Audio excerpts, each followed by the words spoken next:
नमस्कार, आप देख रहे हैं स्टार सिटी न्यूज़। में इस वक्त मौजूद हूं जनकपुरी विधानसभा में। हमारे साथ इस वक्त मौजूद हैं भारतीय जनता पार्टी से सर्वेश कुमार बालियान जी, उपाध्यक्ष हैं युवा मोर्चा दिल्ली प्रदेश भारतीय जनता पार्टी से। तो आइए मिलते हैं, हम इनके कार्यालय पर मौजूद हैं।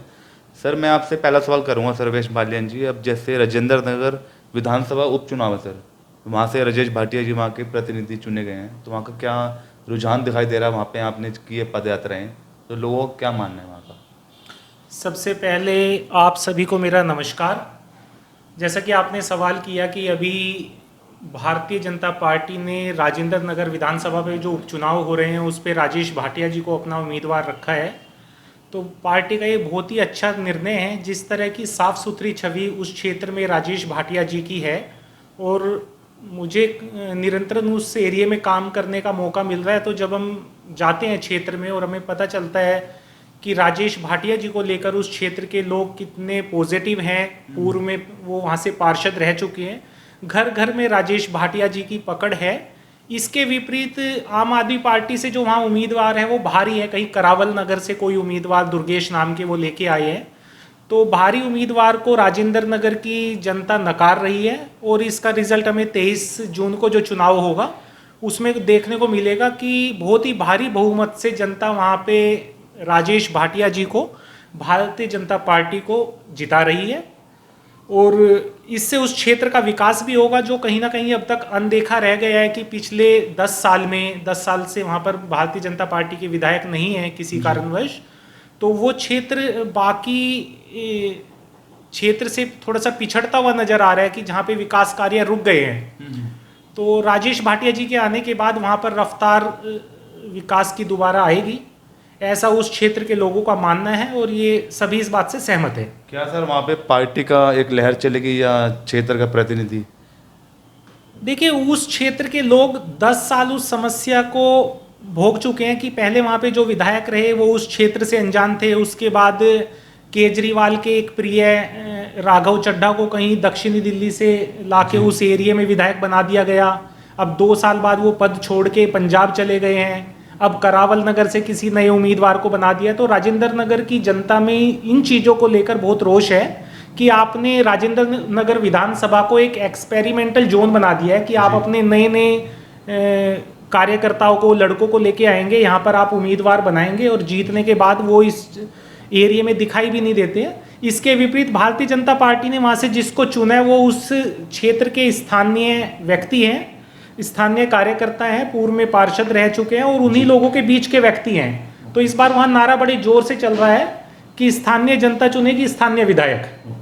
सर्वेश बालियान जी, मेरा आपसे सवाल है, जैसे अभी 2 दिन पहले लॉन्च हुई है अग्निपथ योजना को लेके, जो काफ़ी जगह आप देख रहे हैं इसका बिहार में विरोध हो रहा था, तो इस योजना के तहत आप जो सरकार ने जो निकाली है इस पर आप क्या कहेंगे? देखिए, जो अग्निपथ योजना आई है बहुत ही अच्छी योजना है। इससे बहुत बड़ी संख्या में युवाओं को भारतीय सेना में सेवा देने का मौका मिलेगा और 4 साल के बाद इसमें से 25% जो युवा होंगे, जो हमारे सेना के जवान होंगे, वो आगे अपनी पूरी जो कंटिन्यू करेंगे। ये मेरिट के आधार पे होगा। बाकी के जो 75% होंगे उनको 4 साल के बाद, जैसा कि है कि 10 लाख रुपए एक मुश्त राशि दी जाएगी। इसके अलावा उनको 40,000 रुपये महीना की सैलरी भी दी जाएगी।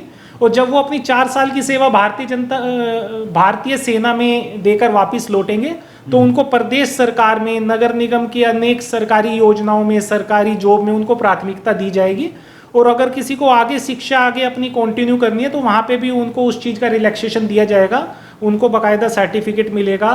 तो बहुत ही अच्छा है कि हमारे 17.5 साल से लेके 22 साल तक के युवा हैं, उनका एक, जो हमारे युवाओं में जो शुरू में एक उम्र होती है कि आपका कैरियर किस दिशा में जाना चाहिए, वो बहुत ही सही समय पे एक आपके कैरियर की दिशा तय हो जाएगी। और जब 22 साल में अगर उनमें से 75% युवा वापस आते हैं तो उनके आगे कैरियर के बहुत सारे रास्ते खुले रहेंगे। तो ये बहुत ही अच्छी योजना है और इससे 4 गुना ज़्यादा युवाओं को अब जॉब मिलने जा रही है। जितनी पहले भर्तियां होती थी उससे 4 गुना ज़्यादा भर्तियां भारतीय सेना में हो रही हैं।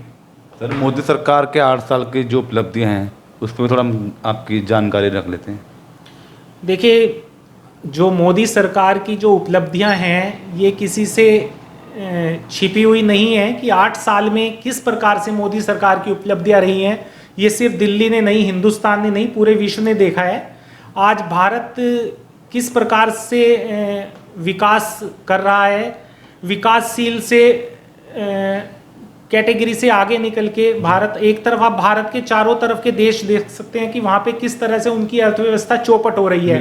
पाकिस्तान की हालत खराब है, श्रीलंका में हालत खराब है, दूसरी तरफ आप नेपाल या बांग्लादेश देखें तो वहाँ पर भी स्थिति बहुत ज़्यादा खराब है। इसके विपरीत भारत जो है एक विश्व शक्ति बनकर उभरा है, और इस चीज़ की हमें देखने के लिए मिलता है कि जैसे रशिया और यूक्रेन की वॉर हो रही है तो पूरा यूरोप, पूरा यूएसए, ऑस्ट्रेलिया वगैरह सभी भारत को अपने पक्ष में करने में लगे हुए हैं। ये कहीं ना कहीं भारत की बढ़ती हुई ताकत को दर्शाता है कि भारत अगर शक्तिशाली हो रहा है तभी विश्व उसके आगे नतमस्तक हो रहा है। और ये मोदी जी की योजनाएं हैं कि हम एक दिन में 75 किलोमीटर, हम वर्ल्ड रिकॉर्ड बना देते हैं 105 घंटे में जी। हमने 75 किलोमीटर सड़क बना दी है, जो अब से पहले रिकॉर्ड होता था कि 105 घंटे में आपके कतर ने बनाई थी 25 किलोमीटर। हमने कहीं ना कहीं उसको 3 गुना ज़्यादा से उसको बीट किया है। नितिन गडकरी जी की सड़क परिवहन में आप देख सकते हैं कि किस प्रकार से हमारे हाईवे में सुधार आया है, और लोगों को ये डायरेक्ट ये चीज़ें दिखाई दे रही हैं। दूसरी तरफ भारतीय सेना विकास कर रही है कि विश्व के जितने भी अच्छे हथियार हैं वो आज भारतीय सेना के पास हैं, वो चाहे S-400 हो, राफेल विमान हो, या किसी भी तरह से कोई भी चीज़ हो, हर चीज़ भारतीय सेना के पास है। इसके अलावा कोरोना के बावजूद जहाँ बड़े बड़े देश घुटनों पे आ गए हैं कोरोना महामारी में, वहीं भारत ने बहुत अच्छे से इस कोरोना महामारी का सामना किया है और पूरे विश्व को अपनी स्वदेशी वैक्सीन बनाकर, पहली बार ऐसा हुआ है आज़ादी के बाद 70 सालों में कि हमने वैक्सीन बाहर से मंगाने की जगह खुद की वैक्सीन विकसित की। विकसित करने के बाद अपने देशवासियों को ही नहीं, पूरे विश्व में हमने उस वैक्सीन को आगे भी भेजा है, ज़रूरतमंद देशों को भेजा गया है। तो ये कहीं ना कहीं भारत की बढ़ती हुई ताकत है, भारत विकास की तरफ आगे बढ़ रहा है। ये सब मोदी जी की दूरगामी दृष्टि के रिजल्ट हैं कि भारत इतना मजबूत होता जा रहा है, और ये दिन पे दिन लोगों का विश्वास है मोदी जी पे कि दिन पे दिन भारत इसी प्रकार से मजबूत होता जाएगा। दूसरी तरफ विपक्ष है जिसका काम है विरोध करना, वो अपना काम कर रहा है। उसे कोई भी योजना आएगी तो उनकी राजनीति विरोध से शुरू होती है, और वो विरोध करते करते कहीं ना कहीं भारतीय जनता पार्टी का और मोदी जी का विरोध करते करते वो देश विरोध तक चले जाते हैं। उनको इस चीज़ का ज्ञान होता नहीं है, लेकिन भारत देश की जनता बहुत समझदार है, वो इस चीज़ को समझती है और हर बार मोदी जी को पहले से ज़्यादा मजबूत बनाकर देश की सेवा के लिए भेजती है। सर्वेश जी, हम आपसे लोकल इशू पे बात कर लेते हैं। वार्ड आपका 16 लगता है जी, जनकपुरी विधानसभा का जी। क्या लोकल इश्यूज, क्या प्रॉब्लम्स बनी हुई हैं आज के हालात? देखिए, हमारे यहाँ पर निगम में भारतीय जनता पार्टी के प्रतिनिधि रहे हैं, निगम पार्षद रहे हैं, यहाँ पर सभी तरह से काम अच्छा होता रहा है। आप जनकपुरी क्षेत्र में जाएंगे, आपको खुद घूमेंगे तो भी देख सकते हैं कि विकास हुआ है यहाँ पर, और अगर आप क्षेत्रीय जनता से भी पता करेंगे तो सभी विकास कार्यों से खुश हैं। हाँ, कुछ जगह समस्याएं हैं, जो बड़ी सड़कें हैं जो PWD के अंतर्गत आती हैं, वहाँ पे विधायक की अनदेखी सामने है कि पेड़ों से जो बड़ी रोड है वो विधायक के अंडर में आती है। वहाँ पे PWD अगर रोड टूट जाती है, नालों की सफाई है वो नहीं हो पाती है, बीच में झाड़ियाँ या पेड़ ज़्यादा बड़े हो गए हैं, PWD वो नहीं कर पाती है। लेकिन इसके अलग अगर आप कॉलोनी में जाओगे और छोटी सड़कों पे जाओगे तो वहाँ पे स्ट्रीट लाइट और अपना नालियों की सफाई, पार्कों का रख रखाव काफ़ी अच्छी कंडीशन में है। और आप किसी भी ब्लॉक में जाके ये स्वयं देख सकते हैं, मेरे बोलने की इसमें ज़रूरत नहीं है कि विकास कार्य यहाँ पे निरंतरन होते रहे हैं दिल्ली सरकार के फंड रोके जाने के बावजूद भी। हमारे जनकपुरी वार्ड 16S में विकास कार्य निरंतरन चलते रहे हैं। इसमें क्षेत्र के लोगों का भी बहुत योगदान है, और कहीं ना कहीं जो हमारे यहाँ से पूर्व में रहे हैं उन्होंने भी एरिया को बहुत अच्छे से मेंटेन किया है। अच्छा, जैसे यहाँ के लोकल इश्यूज होते हैं या आपकी जो भी सोशल एक्टिविटीज़ है सर, लोकल समाज के लिए किस तरह से आपका जुड़ाव है समाज में? देखिए, अभी पिछले 2 साल से तो जैसे हमने यहाँ पे अवेयरनेस कैंपेन हम रेगुलर चलाते रहे हैं। पहले बुजुर्गों के लिए वैक्सीन लगवाना हमारी प्राथमिकता थी कि क्षेत्र के सभी बुजुर्गों को वैक्सीन लगे। उसके बाद सरकार की गाइडलाइंस के अकॉर्डिंग युवाओं को फिर वैक्सीन लगाया, उनको हमने घर घर जाके प्रोत्साहित किया कि आप ये वैक्सीन लगवाइए, क्योंकि विपक्ष एक नैरेटिव तैयार करने में लगा हुआ था कि ये वैक्सीन लगवाने से आपको ये हानि हो सकती है, आपको ये हानि हो सकती है। तो कहीं ना कहीं हमने क्षेत्र की जनता को समझाया और क्षेत्र की जनता ने समझा भी कि ये वैक्सीन जो है पूरी तरह से हमारे शरीर के लिए सुरक्षित है।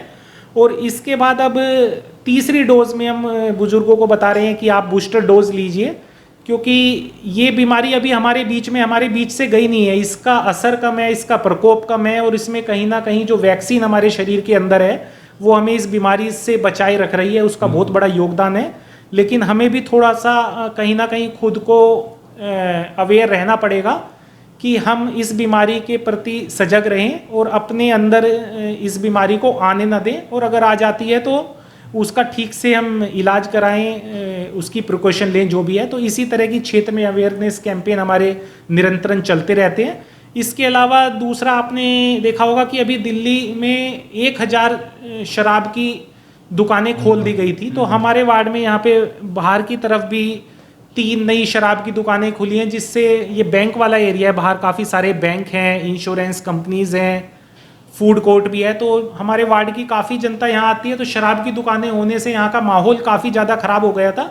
तो इसके लिए भी हमने विधायक के खिलाफ, दिल्ली सरकार के खिलाफ निरंतर यहाँ पे प्रदर्शन किया है और कहीं ना कहीं दिल्ली पुलिस को भी हमने ज्ञापन सौंपा है कि वो यहाँ पे थोड़ी सी अपनी पेट्रोलिंग बढ़ाए कि कोई भी असामाजिक तत्व, केजरीवाल जी ने तो पूरा माहौल ख़राब करने की जिम्मेदारी ली हुई है, लेकिन दिल्ली पुलिस कहीं ना कहीं उसको सुधारने की पूरी कोशिश करती रहती है। तो इस तरह के अवेयरनेस कैंपेन, विरोध प्रदर्शन इन शराब की दुकानों के विरोध में हमारे चलते रहते हैं।